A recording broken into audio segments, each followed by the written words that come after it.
Matrimônio preservado. Continuemos a meditar nesta palavra, matrimônio preservado. Vamos ler em Efésios, capítulo 5, versos 18 e 27, para a direção da nossa reflexão, pensamento. Efésios, no Novo Testamento, carta do apóstolo Paulo à igreja de Éfeso, depois dos Evangelhos, depois de Atos, em seguida, Romanos, 1 Coríntios, 2 Coríntios, Gálatas, Efésios. Carta do apóstolo Paulo, então uma carta apostólica, carta autoritativa sobre a igreja, sobre a vida do discípulo de Cristo, do crente. Efésios 5. Estamos pensando, tenho procurado abordar esse tema, então, matrimônio preservado, a partir de uma grande preocupação, não uma pequena, mas uma profunda preocupação. A atualidade é uma que não quer que seja preservado o matrimônio. Há um desconstruir, há um desmanchar do matrimônio. É um alvo que está na filosofia que dirige a mentalidade dos nossos dias, os meios de informação, comunicação, de reflexão, escolas, universidades. Desmanche o matrimônio, não preserve o conceito de matrimônio. Assim está o mundo em um processo acelerado e os crentes acabam sendo atingidos por viverem na realidade do mundo. É preciso que nós, então, como crentes, tenhamos essa preocupação com o que está acontecendo e verificar que não esteja acontecendo conosco, e muito menos com a nossa vida matrimonial e até familiar. Por isso nós já falamos que tudo começa com a definição, matrimônio definido. Vimos há 2 domingos atrás, ou melhor, 3, matrimônio definido. O que é o matrimônio? Como é que a gente define? Se ele vai ser preservado, temos que saber o que é e o que não é matrimônio. E então nós vimos que temos que ver qual a nossa âncora, qual a nossa referência, a partir do qual nós definimos. E nós vimos que para nós não é a cultura, não é a tendência que está no mundo, o crente nunca viveu por isso em nada, mas sim é a palavra de Deus, e a palavra em especial, a palavra encarnada, Jesus Cristo. Esta é a nossa âncora, é a nossa referência a partir do qual nós entendemos, definimos o matrimônio, se é que vamos preservá-lo. E então a questão é como conhecer a verdade. A verdade para nós é a correspondência com a realidade. E quando a Bíblia fala, então Deus os criou homem e mulher e os uniu, corresponde à realidade, é o que nós vemos, e não uma questão daquilo que a minha afetividade, meu sentimento quer, e aquilo que eu creio que é e deve ser. E então nós encontramos um matrimônio muito, muito bem definido. Deus criou homem e mulher, então sexo e gênero estabelecidos e interligados, não se separa. Sexo e gênero, criou-os homem e mulher, e assim os uniu como homem e mulher, nascidos e criados como homem e mulher. Então sexo e gênero preservado, e é monogâmico, e é vitalício, isto é, enquanto os dois viverem. Enfim, aí está o matrimônio definido. Se nós vamos preservá-lo, precisamos ter essa clareza da definição, o que é, para então sabermos e contrapormos aquilo que não é, e querem dizer que é. Mas, se vamos preservá-lo, não é suficiente apenas defini-lo, mas precisamos cuidar, matrimônio cuidado. Isso envolve vigilância, envolve constância, concordância, nós falamos, excelência. O casal, nestas aplicações aqui para cuidar do matrimônio, vigilantes, o que está acontecendo com o nosso matrimônio, algo que precisa ser tratado a todo momento, vigilante, não deixando nada crescer aos poucos, e isto de forma constante, não há folga, e em concordância, os dois fazendo isto, não apenas um, e objetivando sempre o quê? Estarmos na excelência, ou perseguirmos a excelência sempre. E agora vamos ao nosso texto, então, em Efésios capítulo 5, a partir do verso, vou ler a partir do verso 17. Há um portanto aqui no início do verso 17. Você tem a palavra de Deus, então acompanhe, certamente você trouxe a palavra e quer ouvir a palavra. Há um portanto, porque o apóstolo Paulo vem falando sobre a vida cristã, a transformação em Cristo e a vida como igreja, e aí, portanto, não sejam insensatos, mas procurem compreender qual é a vontade do Senhor, não a vontade dos homens, das mulheres, da humanidade, não a vontade da universidade, dos intelectuais, da música, da arte, mas a vontade do Senhor, do Senhor. E aí ele vai falar da vida comum, da vida conjunta na comunhão em Cristo. Não se embriaguem com o vinho, que leva à libertinagem, mas deixem-se encher pelo Espírito. No lugar de ser controlado pelo álcool, ser influenciado pelo álcool, ser dirigido pelo Espírito Santo. E aí ele coloca meios para isto, falando entre si com salmos, hinos e cânticos espirituais, cantando e louvando de coração ao Senhor, dando graças constantemente a Deus por todas as coisas, em nome de nosso Senhor Jesus Cristo. Isto então se refere à vida da igreja, à vida no corpo de Cristo. E o verso 21 diz: sujeitem-se uns aos outros por temor a Cristo. Esse é o princípio maior para a vida do crente na comunhão em Cristo, seja na igreja, seja no matrimônio. Sujeitem-se uns aos outros por temor a Cristo. No matrimônio, sujeitem-se tanto marido e esposa, como esposa e marido, sujeitem-se uns aos outros por temor a Cristo. E há formas diferentes, funções diferentes na forma de se submeter um ao outro. Primeiro ele fala das mulheres, verso 22, mulheres, sujeite-se cada um ao seu marido como ao Senhor. Não como ao marido, mas como ao Senhor. Pois o marido é o cabeça da mulher, como também Cristo é o cabeça da igreja, que é o seu corpo, do qual ele é o Salvador. Assim como a igreja está sujeita a Cristo, também as mulheres estejam em tudo sujeitas aos seus maridos. E agora vem também o marido na sua função, mas também de sujeição do servo, líder servo, maridos.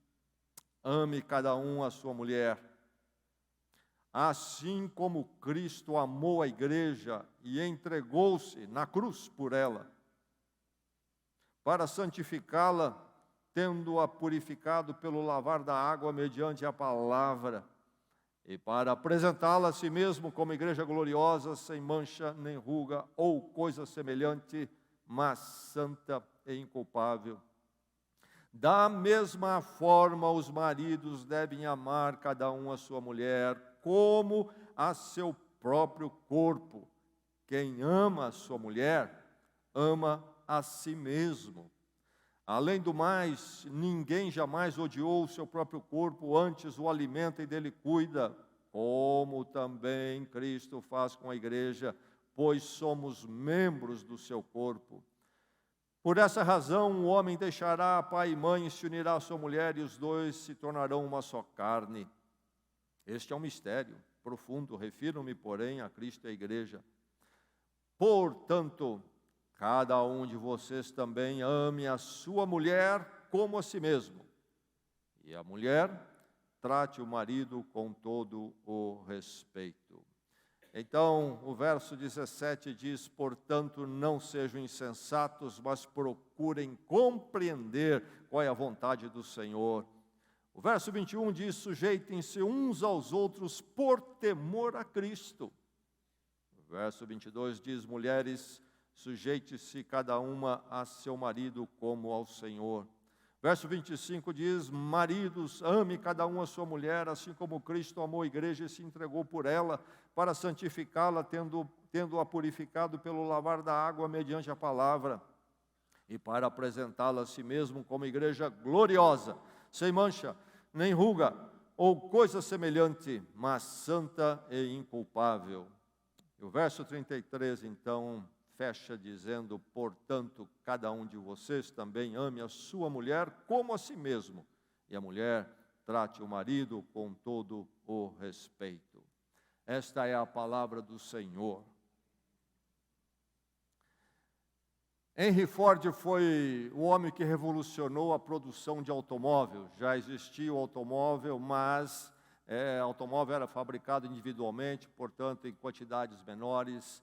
Mas ele introduziu a chamada linha de montagem, que possibilitou então a produção de automóvel em massa, em quantidade, e então barateando inclusive o custo e tornando o automóvel algo que todos poderiam comprar, ou uma boa parte da população poderia adquirir.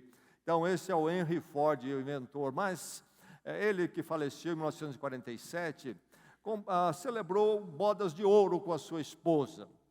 E já então um homem de sucesso, quando celebra bodas de ouro na sua indústria do automóvel, e dizem que ele foi questionado na bodas de ouro, qual é o sucesso seu de casamento, o sucesso da sua esposa e seu, quando vocês completam 50 anos?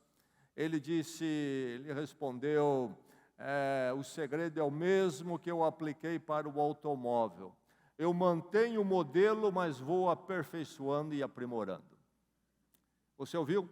Eu mantenho o modelo, mas vou aprimorando.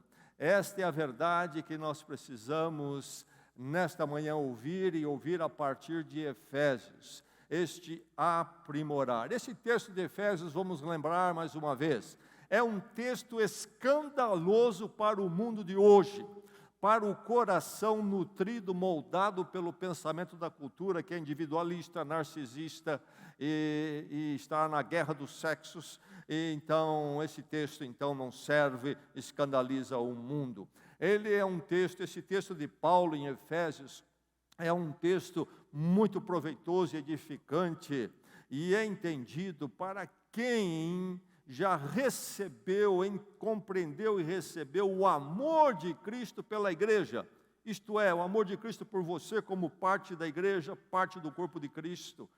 Quem entende o amor de Cristo pela igreja, somente esses que passaram por isso vão poder entender e abraçar e receber a bênção deste texto. É um texto sobre um esposo e esposa. Deixe-me deixar aqui bem claro que este não é um texto, este não é um ensino sobre a mulher na sociedade, no ambiente profissional. Como é que ela se relaciona lá no ambiente profissional com os outros homens. Esse texto não tem nada a ver com o ambiente profissional. É somente sobre aquilo que pertence ao relacionamento conjugal. E o texto diz, então, o quê? O apóstolo Paulo vai falar sobre o matrimônio, trazendo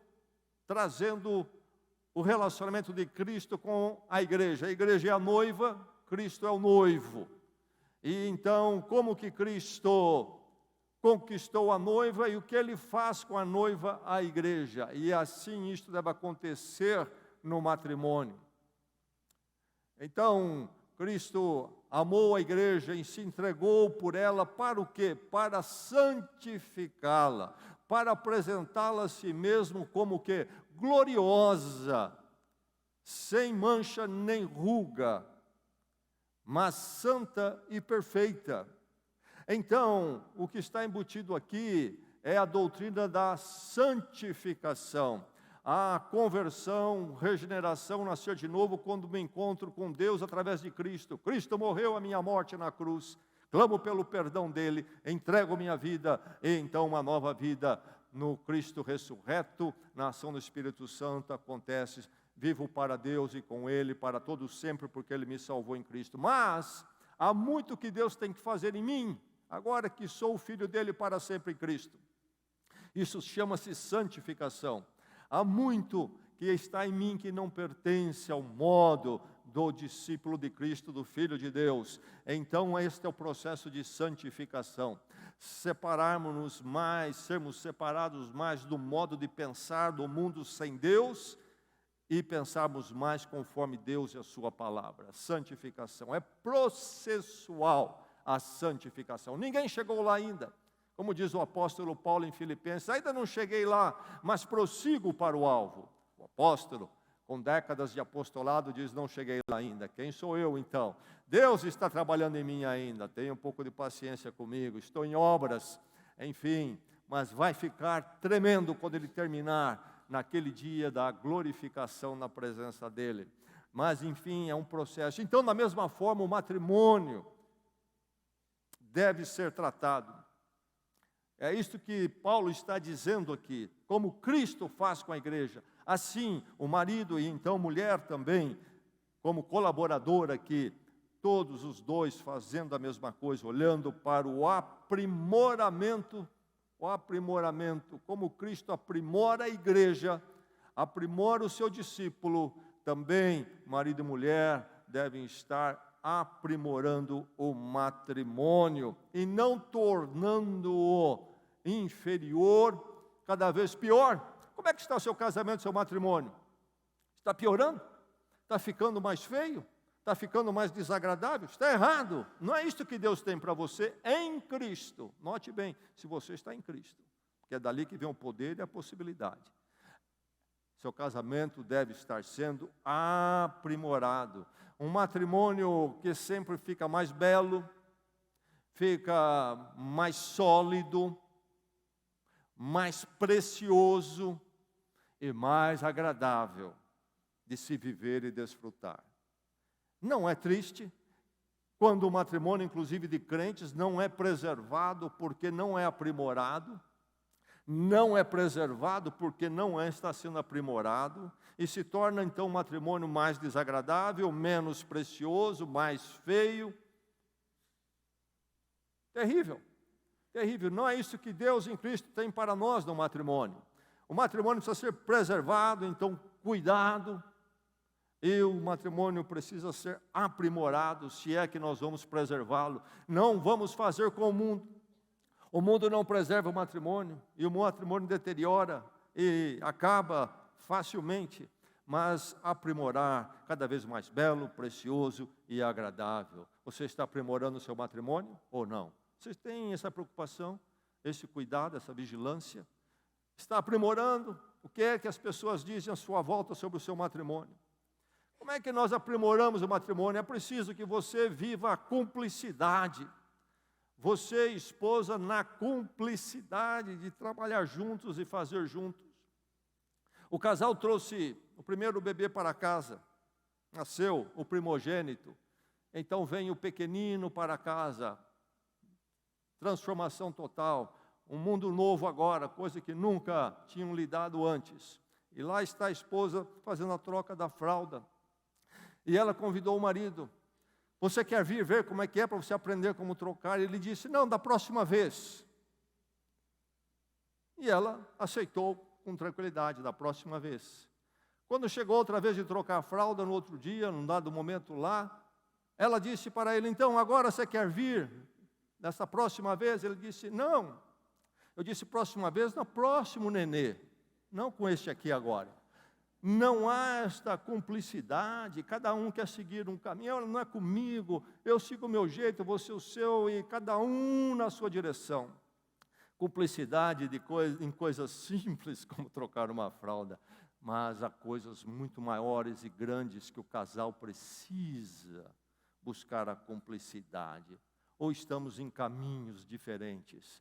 Casal crente de crentes, que pode ser facilmente, então, comparado com o quê? Com linhas paralelas. Sempre próximas, mas nunca se encontram. Não há cumplicidade. Seu casamento é como linhas paralelas, há cumplicidade. Não há aprimoramento se não houver cumplicidade. E aí entra o conceito bíblico do complementarismo. É isso que Paulo está falando aqui.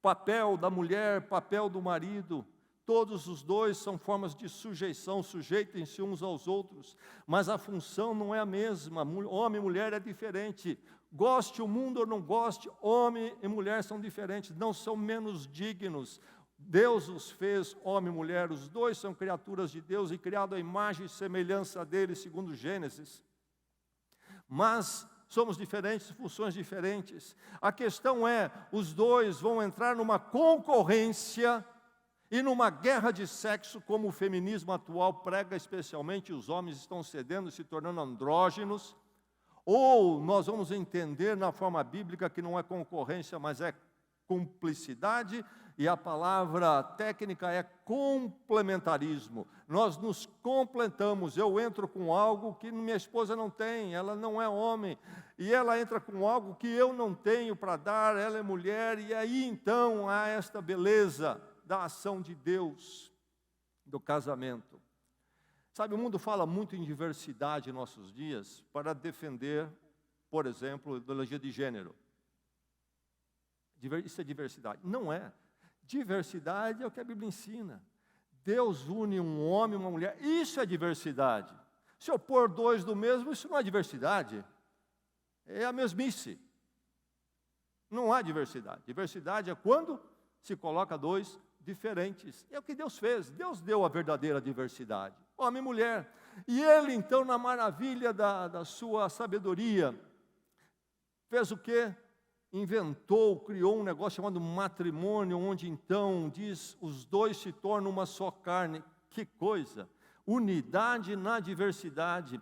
Não briga e concorrência, disputa na diversidade, mas unidade na diversidade. Homem e mulher, dois seres diferentes. Algo tão expresso muito bem no relacionamento sexual, no matrimônio. Que símbolo tremendo. Como se completam, como se completam. Então, cumplicidade, há cumplicidade no seu casamento ou não há, meu irmão, minha irmã? Um matrimônio precisa ser aprimorado, passa pela cumplicidade, esse complementarismo, essa consciência de complementarismo, esta ideia, este objetivo de unificação, isto é, nós estamos buscando o bem comum do matrimônio. Não é uma questão só de buscar o bem do outro, mas o bem do outro no modo em que seja o bem para o matrimônio. Nós não queremos um à mercê do domínio do outro, um em mera servidão do outro.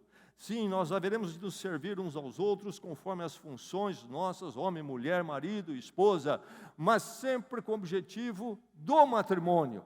E não simplesmente do outro dominar e eu ficar só servindo, mas algo muito maior, enfim, esta unificação. O conceito de cooperação, então não concorrência, e não também o desordenar, marido e mulher, um atravessa o caminho do outro, não, mas esta unificação, sempre em cooperação, sempre nesta unificação do bem-estar do matrimônio, do fortalecer da vida a dois. A vida a dois, como é que deve ser feito para que nós, como dois, sejamos realmente uma só carne? Então, cumplicidade é necessário para o aprimoramento. Você vive a cumplicidade ou não? Como é que está a situação aí? Como é que está a cumplicidade? Que a destruição do mundo não chega à sua casa. Pelo contrário, seu matrimônio esteja sendo aprimorado em Cristo, meu irmão, para testemunho, a glória do Senhor e para a bênção da sua vida e do seu cônjuge. Mas é preciso também, então, maturidade. Que pena como há falta de maturidade. É preciso ser maduro. Quer entrar para o casamento, se amadurecer. E, infelizmente, nos nossos dias é-nos dito que as pessoas estão amadurecendo muito tarde. A vida está permitindo isto. É preciso maturidade, entrar no casamento. Casamento não é coisa para gente imatura. Imaturos vão causar problemas, não vão permitir o aprimoramento do matrimônio. Há muitas coisas que envolvem a maturidade, poderíamos citar algumas, como, por exemplo, humildade. Maturidade envolve humildade. O orgulho é sempre coisa de imaturidade. Maturidade envolve a atitude de servo. Quando eu me sinto menor se eu servir, eu sou imaturo. Revela insegurança, é uma pessoa de outras coisas. Servir para o maduro não o faz menor. Ele é muito seguro de quem ele é. A humildade, espírito de servo. Saber reconhecer culpa, isso é maturidade. Eu não erro sempre, mas quando eu erro, eu erro. Eu errei, desculpe.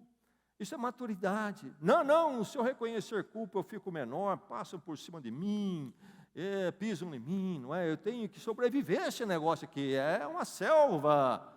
No matrimônio, essa imaturidade presente não vai aprimorar nada. Então, é preciso que, se há maturidade, não haja vitimização. Sou uma vítima, sempre vítima.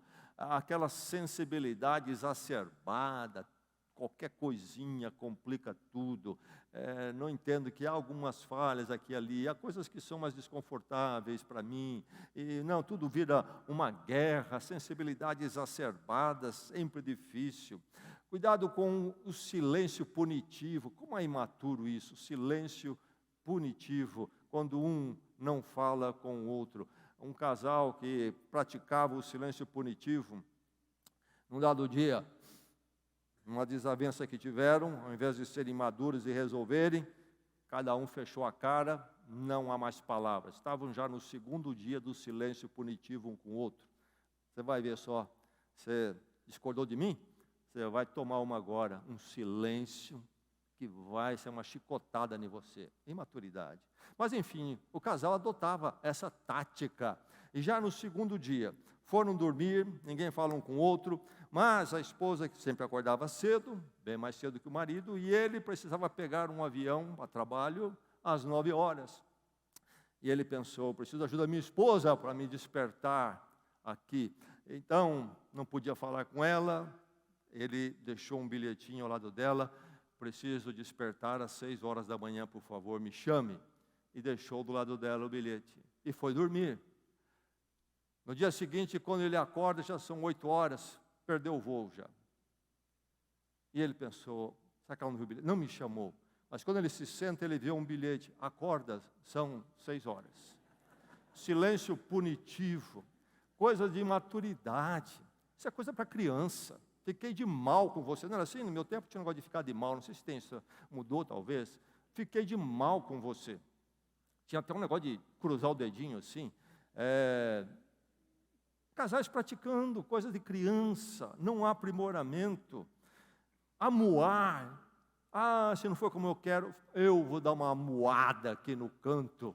E é uma forma de me fazer vítima, de tornar todo mundo desconfortável.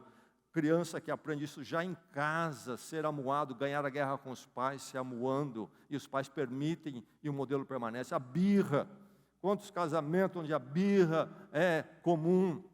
E a vingança então, você fez?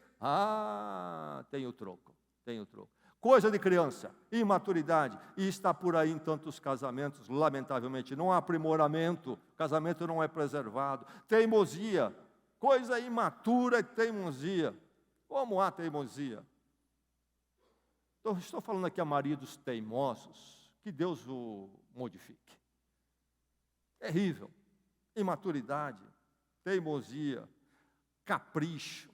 Tem que ser como eu quero, naqueles meus detalhes, isso é sempre a minha vontade, se mudou um pouquinho, não serve.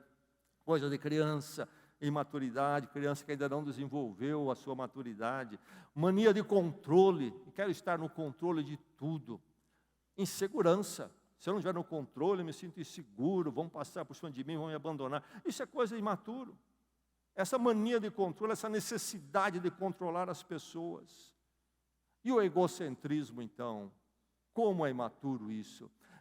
Todo mundo tem que me servir e ficar à minha volta. Esse texto das Escrituras aqui de Paulo é recusado pelo mundo, escandaliza o mundo, porque o mundo não tem as lentes do amor de Cristo, do que é ser alvo, ter sido alvo deste amor tremendo.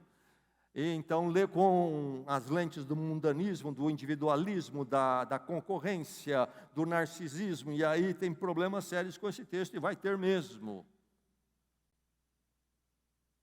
Porque é um mundo egocêntrico, é um mundo imaturo.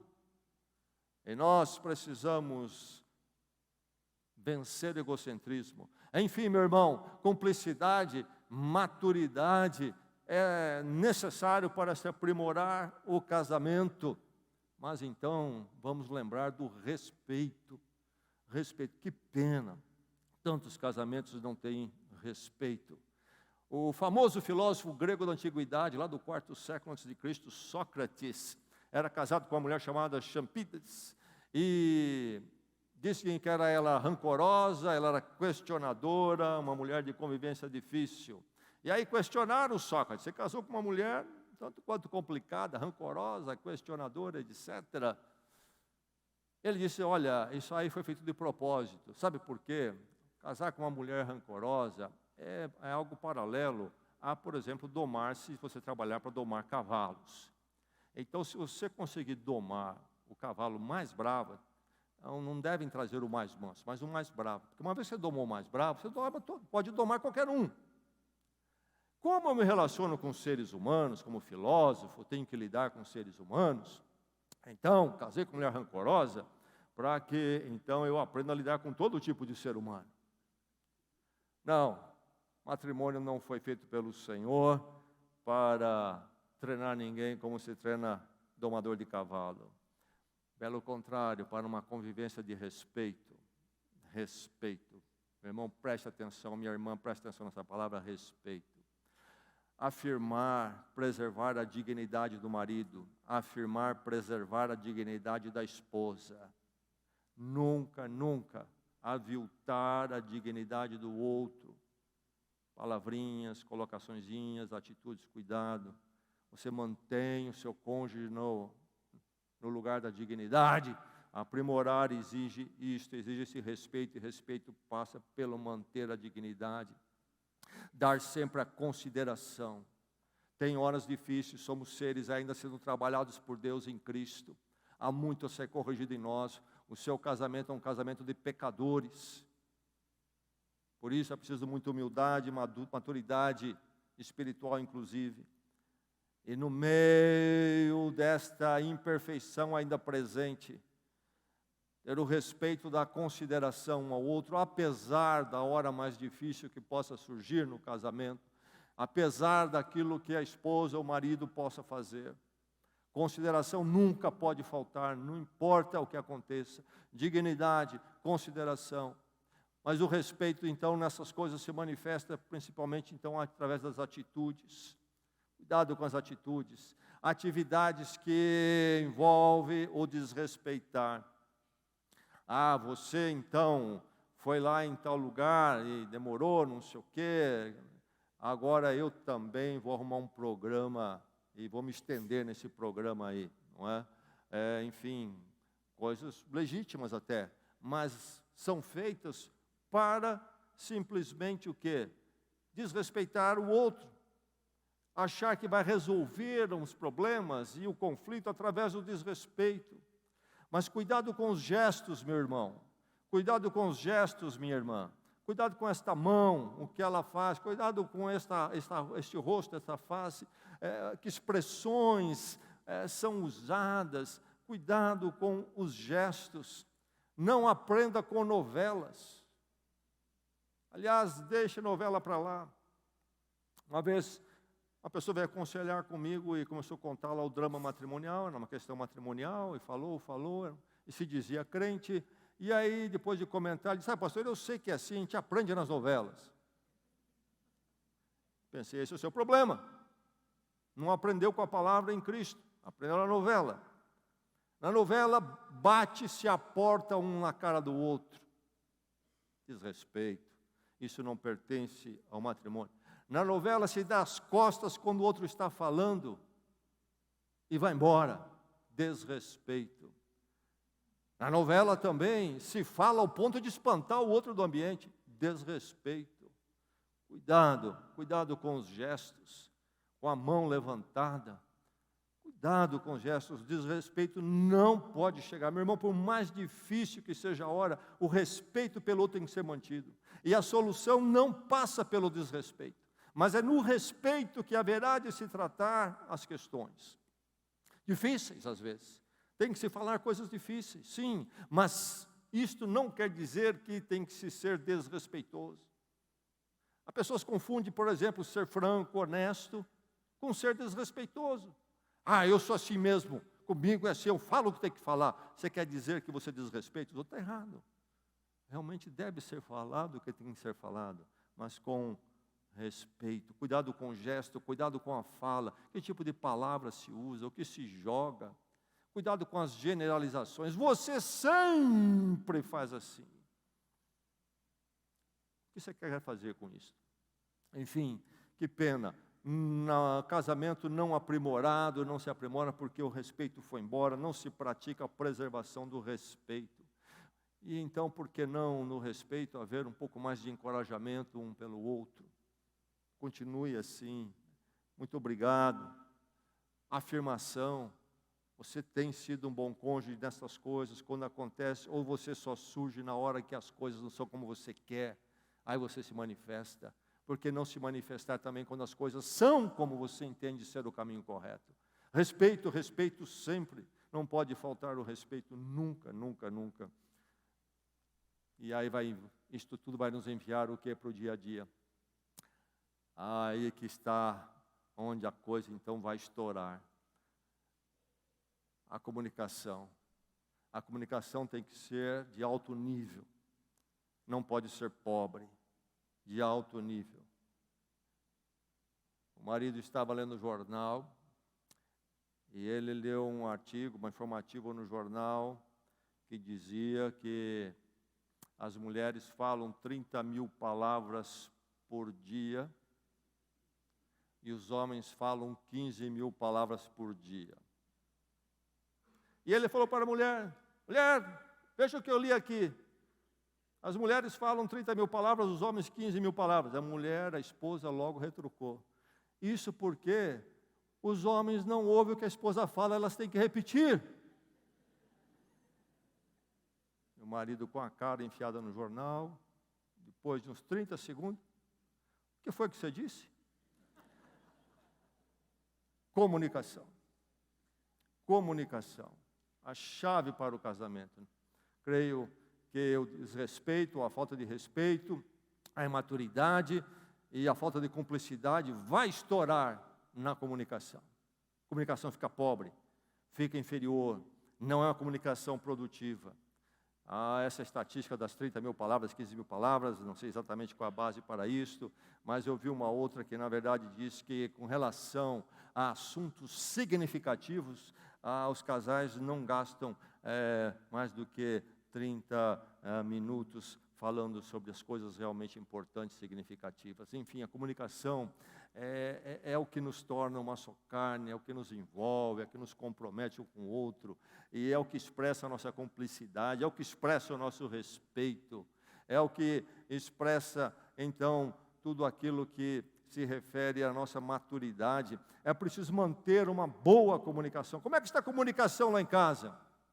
Como é que é? Eu não li aqui em Efésios, mas é interessante que Paulo, antes desse texto do casamento, fala muito sobre a mudança de Cristo em nós, como pessoas e indivíduos. E ele vai dizer uma porção de coisas. Aquele que furtava, não furte mais, mas antes trabalhe com as suas mãos. Então, se você furtava, para de furtar. E aí faz o quê? Fica em casa dormindo? Não. Sempre no lugar do mal entra o bem. Tem sempre essa dobradinha, esse é o libertador. Você fazia isso errado, vai parar. Mas o que você vai pôr no lugar? Essa é a questão. Porque senão você vai voltar para aquilo. Então, aquele que furtava, não furte mais. Agora, trabalhe com as mãos para então ter o seu sustento. Mas ele vai falar também sobre, longe de vocês, diz o apóstolo Paulo aqui nos textos anteriores, longe de vocês toda gritaria, toda gritaria. Comunicação saudável, madura, que preserva o matrimônio, é a do diálogo, não é do gritólogo. Diálogo. O que é o diálogo? Diálogo envolve eu saber ouvir. Eu saber ouvir. Muitas vezes minha esposa já me disse, você não está ouvindo. Você falou antes de ouvir. Precisa reconhecer. Eu preciso falar, mas eu preciso ouvir. E aí é um diálogo. Eu falo, você me ouve. Quando eu termino, aí você fala, eu não vou embora. Aí eu te ouço. E assim nós vamos à réplica. Diálogo, boa comunicação, comunicação de respeito, da cumplicidade, da maturidade, é esta do diálogo. Está havendo diálogo na sua casa, meu irmão, minha irmã?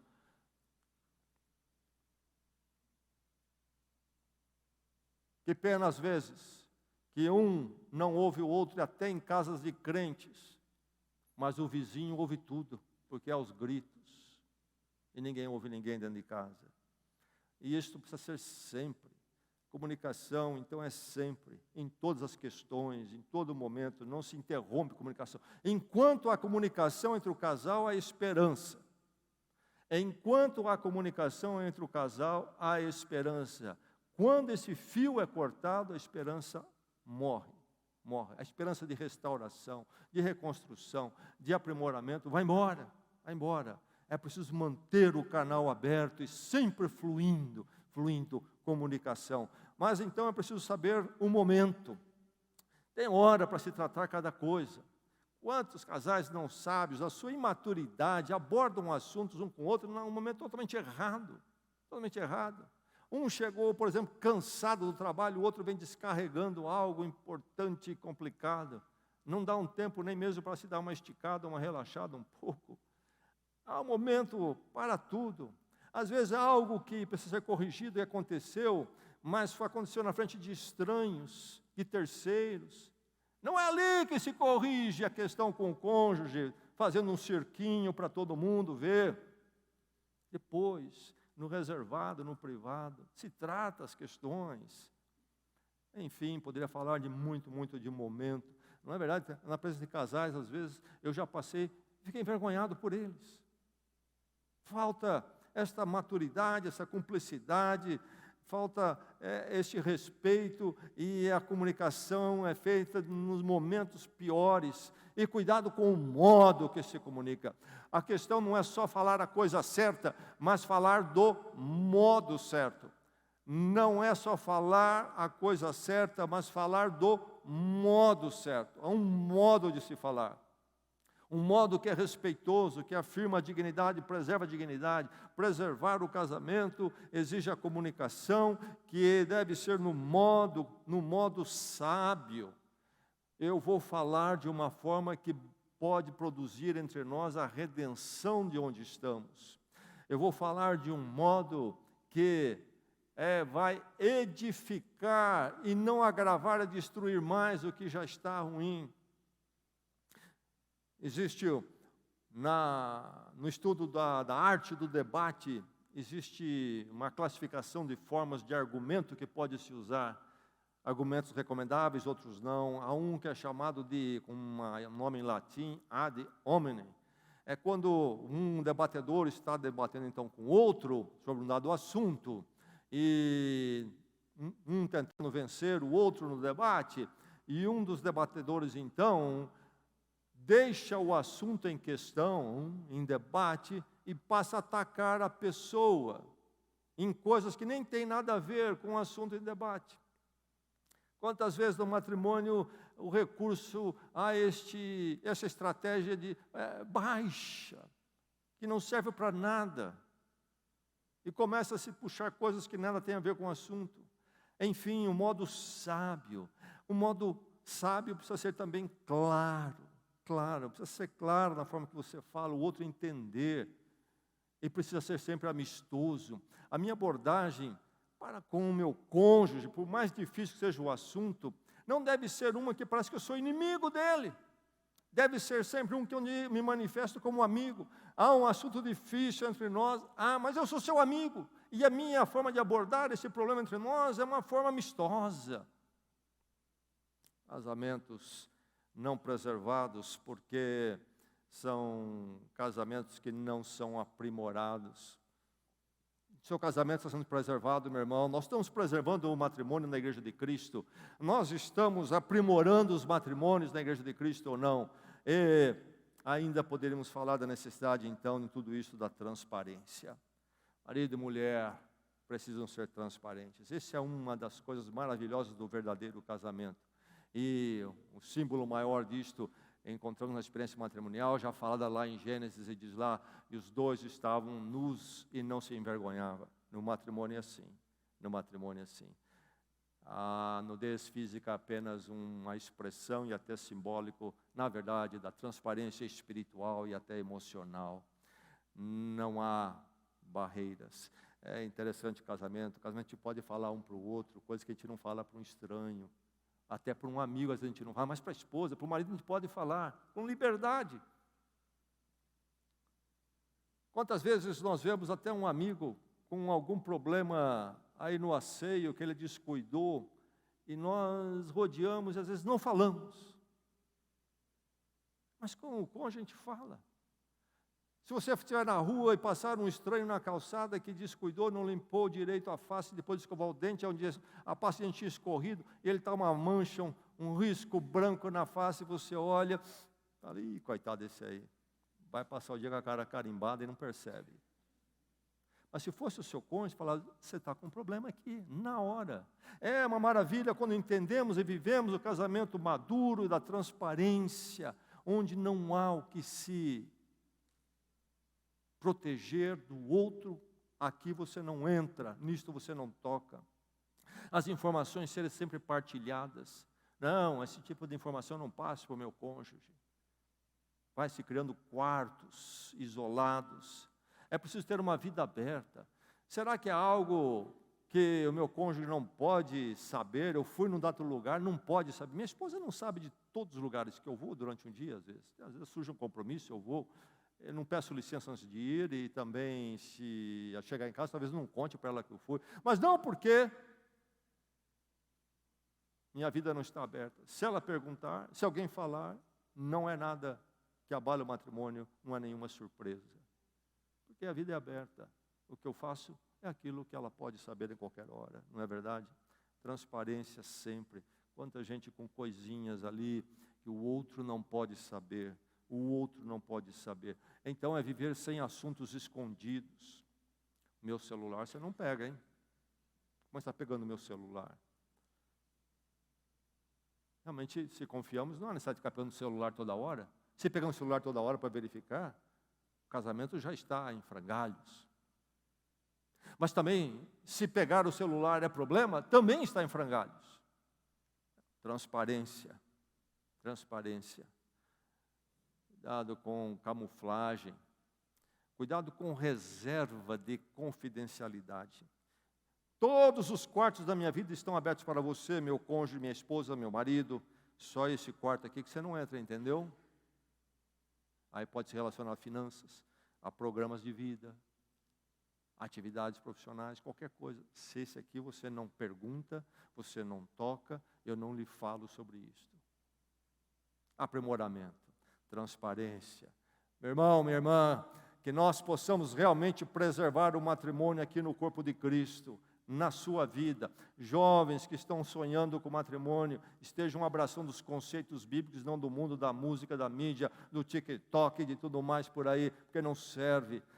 Nós precisamos preservar pela palavra, pelo modo da palavra, e isto envolve então o cuidar, e envolve também o aprimorar na cumplicidade, maturidade, respeito, comunicação, transparência, e cada vez melhor, melhor, melhor. Cristo aprimora a igreja, está aprimorando a mim, a você e a nós em conjunto. E da mesmo modo, marido e esposa aprimoram o casamento. Ainda hoje nós vamos celebrar a ceia do Senhor, que nos fala deste amor de Cristo que nos alcançou e continua trabalhando em nós. Inclusive quando celebramos a ceia, da mesma forma o nosso casamento não chegou lá ainda. Ele precisa ser aprimorado, aprimorado, aprimorado, mais e mais. A igreja e o casamento em paralelo no texto. Meu irmão, minha irmã, que o seu casamento seja melhor e melhor, para a glória de Deus e para a bênção da sua vida, e bênção dos seus filhos, e bênção dos seus filhos. Aliás, deixe-me dizer que a maior bênção que você pode dar para os seus filhos é um relacionamento aprimorado com o seu cônjuge. Quando os filhos percebem que pai e mãe realmente são cúmplices, essa é a solidez para eles e a direção para eles. Não é filhos entrarem no meio, separarem pai e mãe. Às vezes eu observo quando chega, especialmente o primeiro nenê, mas acontece com outros também, e a esposa se apega ao bebê e joga o marido para escanteio. Crianças vêm depois de formada a comunidade matrimonial. E elas irão embora. E vai ficar a comunidade matrimonial. A formação e a segurança delas depende da comunidade, isto é, do casamento aprimorado. É aí que está a questão toda. Casamento mais belo, casamento mais precioso, mais sólido, mais agradável. É o que Deus quer para nós. Deus sempre quer o melhor. O mundo não. O mundo vem para atrapalhar, trazer confusão, desavença. Deus quer nos dar aquilo que é maravilhoso, cada vez mais aprimorado. Dias atrás, meu shampoo acabou. Minha esposa sempre muito atenciosa, sempre procurando fazer algo de bom para mim. Disse para mim, coloquei o shampoo novo já para você lá no banheiro. E entrei para tomar o banho. Olhei aquele shampoo, uma embalagem muito bonita. Ela mudou de shampoo. Parece ser até um shampoo melhor. Peguei o shampoo todo contente. E olhei, então, o nome do shampoo. E aí, vi escrito embaixo, para cabelos grisalhos.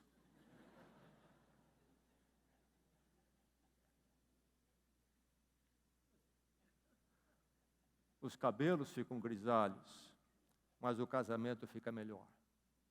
Para a glória de Deus, para a bênção das nossas vidas. Em 2005, aquele livro Guinness, dos recordes mundial, não sei como é que está hoje, mas naquele ano registrou um casal que completou 80 anos de casamento. Batia um recorde, que já se tinha conhecido até então.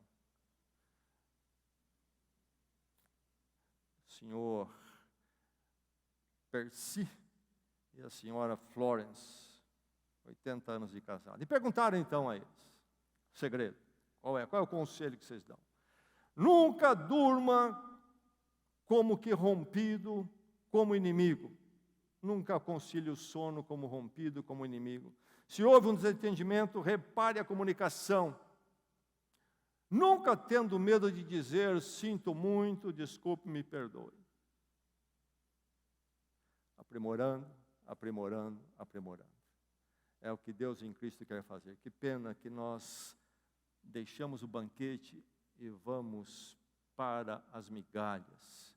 Casamento pior, pior, pior. Que Deus edifique todos os matrimônios nessa igreja. Para melhor, melhor. Vamos orar. Senhor.